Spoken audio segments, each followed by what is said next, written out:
Film की कहानी शुरू होती है और हम मिलते हैं जॉन से।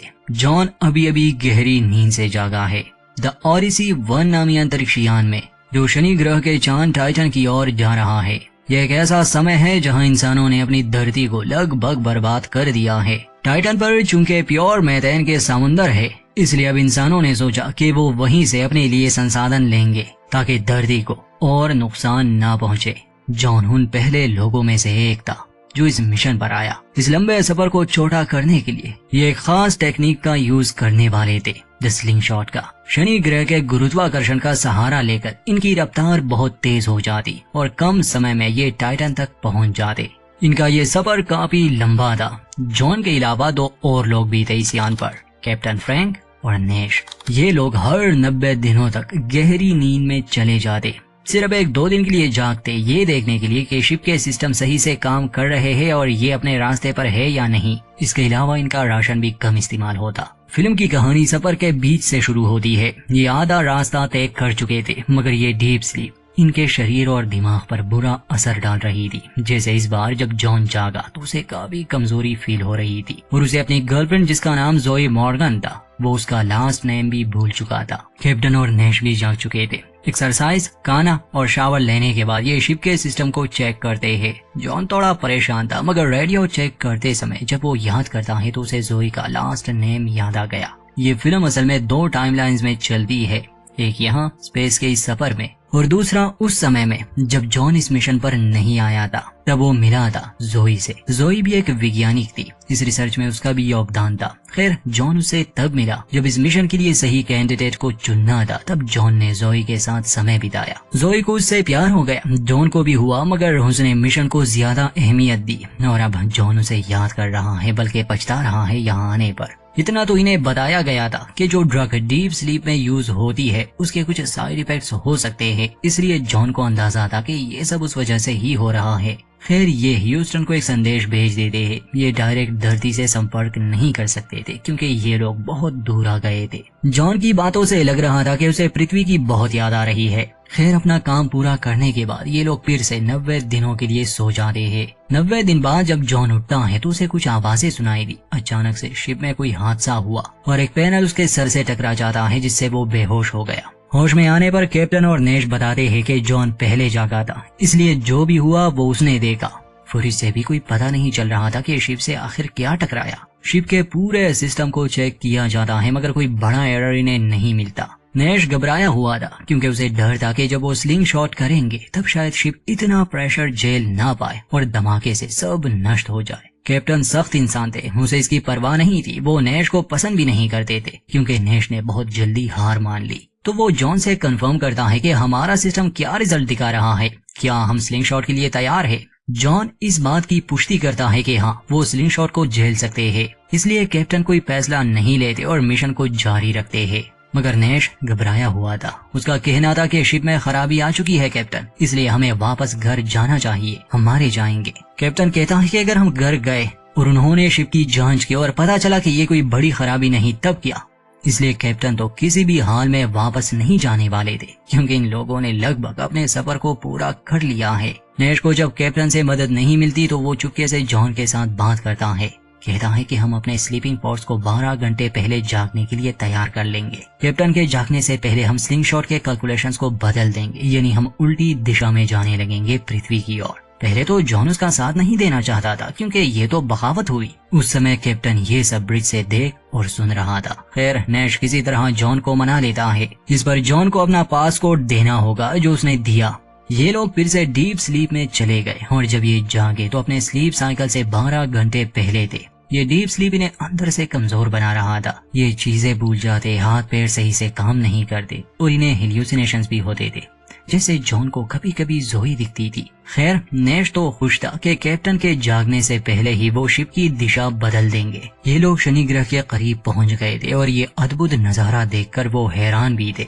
नेश कैलकुलेशंस को बदलना चाहता था, मगर अब जॉन इसके लिए तैयार नहीं था, जिस पर दोनों की बहस हो गई और इतने में कैप्टन वहां आ गए। क्योंकि उसे इनके प्लान के बारे में पहले से ही पता था, इसलिए उसने अपने स्लीपिंग पॉड साइकिल को भी बदल दिया था। कैप्टन को अपने सामने देखकर नेश डर गया और उसका भी नेश पर से भरोसा उठ चुका था।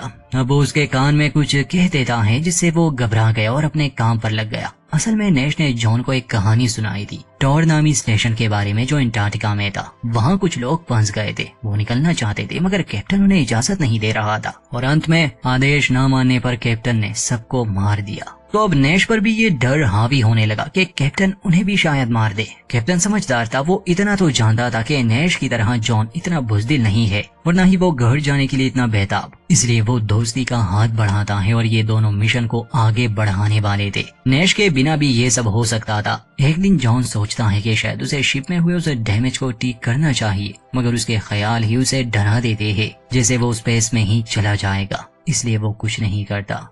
इन्हें फिर से गहरी नींद में जाना था। 90 दिन बाद जब ये जागे तो जॉन की हालत पहले से ज्यादा खराब थी और नैश भी अब पागल हो रहा था, मगर कैप्टन ठीक थे। न उसे डर लगता था, न ही वो मिशन को बीच में छोड़ने वाले थे। कैप्टन जब जॉन को इस हालत में देखता है, जब वो जोई के पीछे भाग रहा था, मतलब जब वो उसे हेल्यूसिनेट कर रहा था, तो कैप्टन उसे समझाता है कि जोई यहाँ नहीं है जॉन। ये जानकर जॉन को हैरानी हुई क्योंकि जॉन ने नैश के अलावा किसी और को अपने और जोई के बारे में नहीं बताया था। नैश अब रिएक्टर रूम में बैठा रहता था क्योंकि वो लगभग पागल हो चुका था। उसे पूरा यकीन था कि वो स्पेस में ही मारे जाएंगे। जॉन उससे बात करने गया। सबसे पहले तो वो पूछता है कि क्या तुमने मेरे और जोई के बारे में कैप्टन को कुछ बताया। नैश इनकार करता है। वो बार बार कह रहा था कि नंबर्स में कुछ गड़बड़ है, शायद हम टाइटन तक पहुंच ही ना पाए। जब जॉन उससे टैबलेट लेता है तो उसमें कोई नंबर्स नहीं थे क्योंकि जॉन की तरह नैश भी अब चीजों को हेल्यूसिनेट करने लगा था और वो अजीब सी आवाजें भी निकालता था। फिर इसके बाद दोनों ब्रिज पर आते हैं जहाँ कैप्टन पहले से ही मौजूद थे। पहले वो नैश से रिपोर्ट मांगते हैं। नैश बताता है कि सिस्टम में कोई गड़बड़ है, हमें वापस जाना होगा। कैप्टन ने पहले से ही जांच की थी और ये सच था कि शिप का पावर लेवल 20% कम हो चुका था। फिर कैप्टन जॉन की राय मांगते हैं जिस पर जॉन इसके बारे में कुछ खास बता नहीं पाता। कैप्टन कहते हैं कि सिस्टम में जानबूझकर ये एरर लाया गया है और आखिरी लॉगिन तुमने ही किया था। ये सुनकर जॉन हैरान हुआ। कहता है कि मैंने ऐसा नहीं किया। कैप्टन बताता है कि ये सच है, तुमने नहीं किया, मगर तुमने अपना पासकोड नैश को दिया और नैश ने ये किया क्योंकि वो इस मिशन को नाकाम बनाना चाहता है। फिर कैप्टन गन निकालता है जो कि बड़ी ही अजीब बात थी। स्पेसशिप पर गन होना ये तो पूरे मिशन को खतरे में डाल देता है। जॉन भी हैरान था कि आप हथियार यहाँ कैसे ले आए। तो कैप्टन कहते हैं कि हमें इस खतरे का अंदाजा पहले से ही था, मुझे हर हाल में मिशन को पूरा करना होगा। वो दोनों को अपने अपने स्लीपिंग पॉड्स में जाने के आदेश देता है। वो दोनों मान गए। जॉन पहले स्लीपिंग पॉड में चला गया, मगर सोने से पहले उसने देखा कि कैप्टन ने नैश को मार दिया है।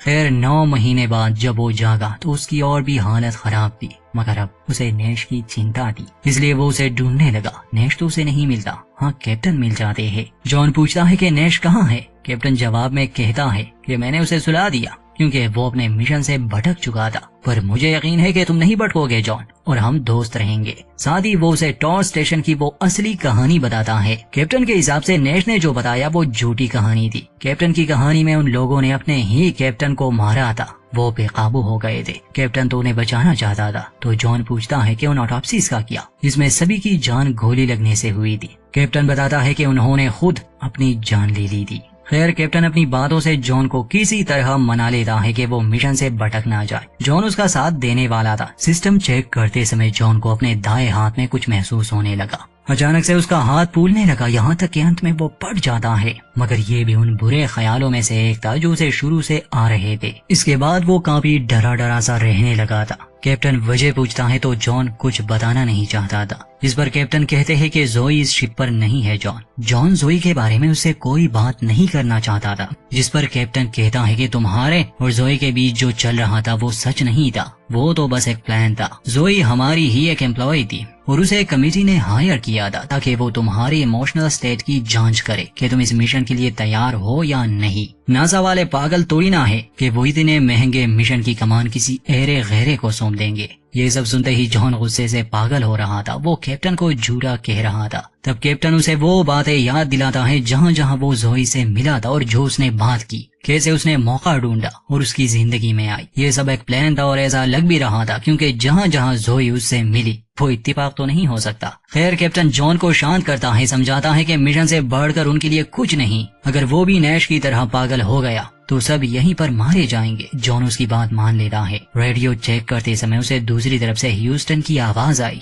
जिसे वो सब कुछ बता देता है। मगर जब वो ब्रिज पर लौटा तो कैप्टन उसे उसी की फुटेज दिखाते हैं जिसमें वो खुद से ही बात कर रहा था। मतलब कि अब उसके हेल्यूसिनेशंस काफी ज्यादा हो गए थे। अब कैप्टन हर समय गन अपने पास रखता, वो जॉन को मारना नहीं चाहता था। एक बार फिर से वो उसे समझाने की कोशिश करता है कि मिशन हम दोनों पर ही टिका है, अब सोने का समय हो गया है और जब हम जागेंगे तो टाइटन पर पहुंच गए होंगे। जॉन उसकी बात मान गया। कैप्टन उसे पहले सुलाना चाहते थे। जॉन धीरे धीरे आगे बढ़ रहा था, तब वो अचानक खुद को एक चैम्बर में लॉक कर देता है। असल में वो नैश को देखना चाहता था कि वो जिंदा है भी या नहीं। कैप्टन कहते हैं कि मैं उसे नींद से नहीं जगा सकता, पर तुम खुद जाकर उसे देख सकते हो। जब वो स्लीपिंग चैम्बर में गया तो अचानक से जॉन कैप्टन पर हमला कर देता है। दोनों के बीच हाथापाई हुई, जिसमें जॉन गन छीन कर कैप्टन को बुरी तरह से जख्मी कर देता है। कैप्टन वहीं बेहोश हो गया। ब्रिज पर आकर जॉन नैश की जानकारी लेना चाहता था, मगर सिस्टम बताता है कि नैश तो ब्रिज पर ही है। जॉन को हैरानी हुई। जब वो कंफर्म करता है तो सिस्टम बताता है कि इस मिशन पर सिर्फ एक इंसान को ही भेजा गया था, कैप्टन फ्रैंक नैश जॉन। तब जॉन को याद आने लगा कि पूरा समय वो कैप्टन और नैश को बस हेल्यूसिनेट कर रहा था, वो उसके ख्याल थे। किसी से संपर्क करने के लिए वो रेडियो चेक करता है। दूसरी तरफ से उसे जोई की आवाज सुनाई दी जो जॉन को बताती है कि मिशन पर भेजने से पहले उसे एक सिमुलेशन में डाला गया। इस समय वो जमीन के नीचे है, स्पेस में नहीं। मगर एक हादसे के कारण उसका शिप जमीन में धंस गया है। उसे निकालने की कोशिशें जारी है। जोई जॉन से कहती है कि उसे बस एयरलॉक कॉल कर बाहर निकलना है और वो सतह पर आ जाएगा। जॉन उसकी बात मानकर एयरलॉक की ओर बढ़ता है। तब कैप्टन भी होश में आ चुके थे, जो जॉन को समझाने की बहुत कोशिश करते हैं कि ये सब सच है, हम स्पेस में हैं, अगर वो एयरलॉक से बाहर गया तो मारा जाएगा। मगर जॉन उसकी किसी भी बात पर विश्वास नहीं करता। एयरलॉक खोल कर वो बाहर आया। सच में ये शिप जमीन में थी। वो धीरे धीरे ऊपर आ रहा था, मगर तभी उसे कुछ याद आया, जोई की एक बात, और देखते ही देखते जॉन स्पेस में चला गया। उसकी मौत हो गई। कैप्टन सही थे। जॉन के दिमाग ने खुद को तसल्ली देने के लिए ये झूठा ख्याल बनाया, जिसमें वो ये मानने लगा कि वो पृथ्वी पर ही है, मगर ऐसा नहीं था, वो स्पेस में ही थे।